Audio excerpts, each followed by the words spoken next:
What was, before the middle of round 5, a fluid technical boxing match dominated by Jermain Taylor has suddenly become a rougher, more fractious brawl, and Jeff Lacy finally won a round on Harold Letterman's scorecard.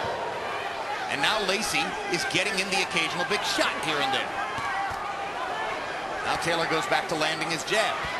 Probably his best method for fighting his way back into control. You know, it's interesting. Jeff left hook Lacy is not really throwing too many left hooks. He's mainly depending on taking advantage of the right hand weakness of Jermain, which Bernard Hopkins did the first fight so successfully for 2 or 3 rounds near the end, and Kelly Pavlik. I think the injury against Sipko permanently changed Jeff Lacy as a fighter and made him right hand dependent. Doesn't mean he can't fight. But the mindset of both of these guys means that this is going to turn out to be a hell of a fight. Break!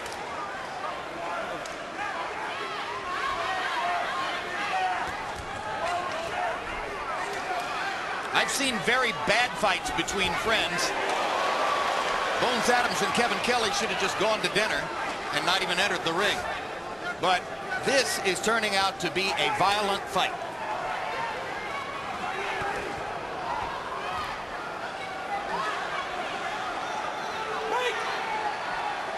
Last time 2 Olympic teammates fought each other was in 1994, when 1984 United States Olympic teammates Frank Tate and Virgil Hill fought for the second time in the light heavyweight division.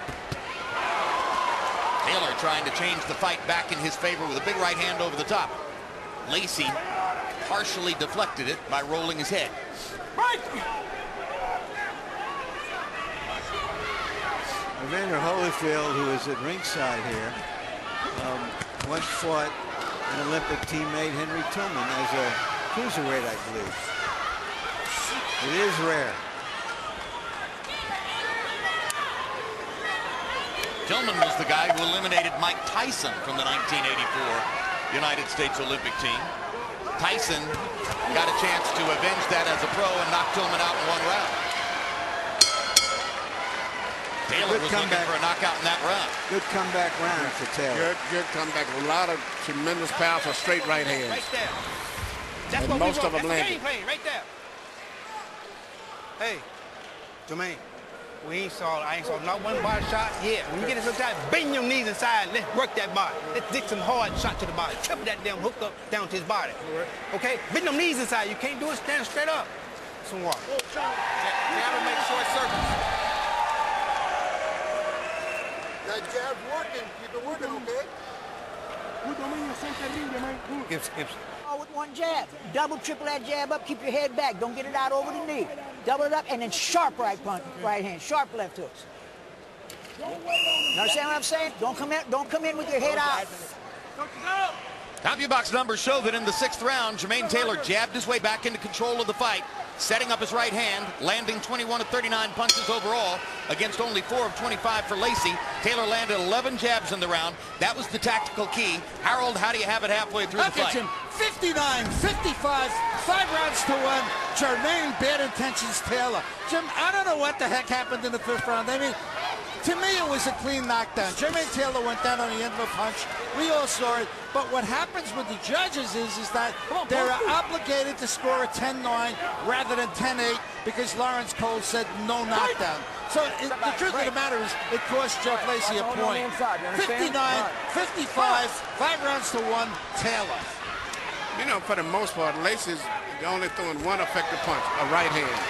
And Jermain is punching with his jab, his right hand, and his left hook and uppercut. So he's at a big disadvantage. Because all Lacy's doing is basically focusing on trying to land the power right hand. And 1 punch at a time. One punch. His punches are not flowing together. While Taylor has, in flurries, been able to throw combinations. So far, all the conventional wisdom about this fight has turned out to be right. That Taylor was just too quick, and that he would pile up points with his jab and keep the opponent at the end of it.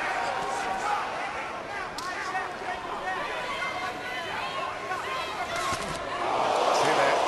So that's some variety of punches that Jermain is throwing. His uppercut, left hooks, straight jabs, right hands.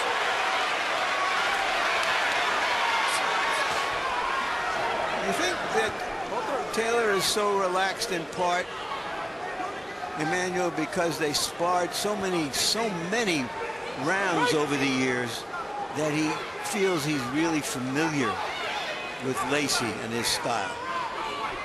That could be the case, but I think just in general, he's found out that he's fighting a guy that's primarily just fighting with one punch for the most part, and he can beat him with the jab. He can actually beat him with combinations and everything. He just got two. It's like giving one guy 5 weapons and one guy 1 weapon.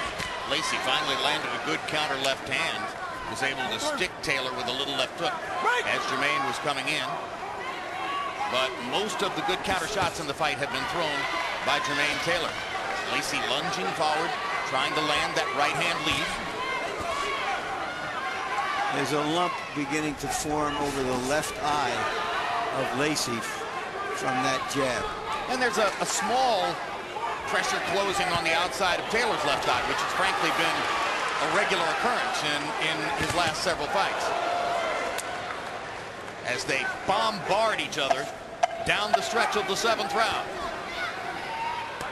On the campus of Vanderbilt in Nashville, Tennessee. We thought the promoter had caught a really bad break. The Vanderbilt football game was moved 11 days ago to prime time.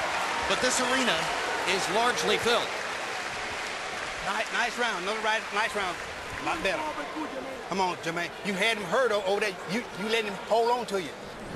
Come on, you got to use it. You got to get him off of you. You don't got to bump him, okay? Get him angled. When you get him hurt this time, let's get him up out of there.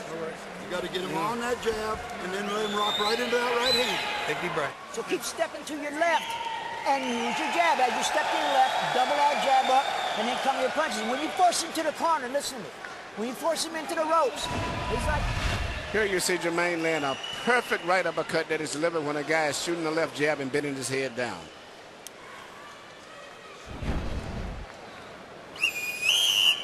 And you saw the CompuBox numbers, which are ruthlessly one-sided, partially because Taylor is landing nearly half his punches in the fight. Pretty extraordinary, and a mark of what a below-average defender at this level Jeff Lacy truly is. Emmanuel, one of the oldest stories in the sport is that of the promising career badly damaged by a single bad matchup, a single unfortunate beating.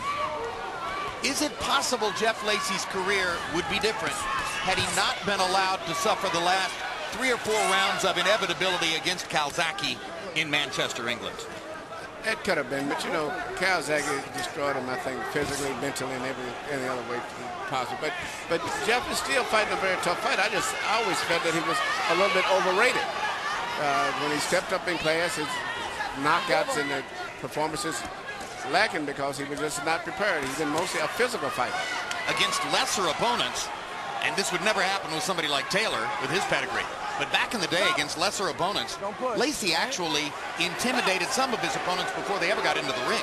They would simply look at the body and say, oh my God. It was a miniature Mike Tyson type intimidation. How am I going to fight him? Well, he was an Olympian and a crowd-pleasing fighter, a tough guy, a good guy, and built an early record that suggested to many observers that he could be a serious fighter, but it never turned out that way. His first professional fight actually had to be postponed by 2 days when the original opponent for his pro debut took one look at his body at the weigh-in and said, I'm walking away.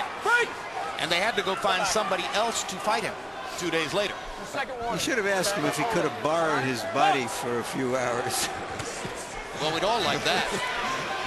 You know, Jermain is doing what any seasoned experienced fighter would do. A fighter's got one punch, you take that one punch away from him.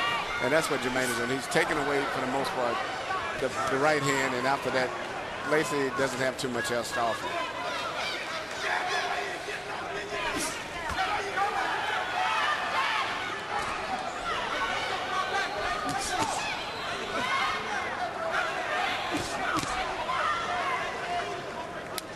So do we have to start asking the question, does Taylor have to end this fight with an exclamation point to make himself the leading candidate to fight Calzaghe?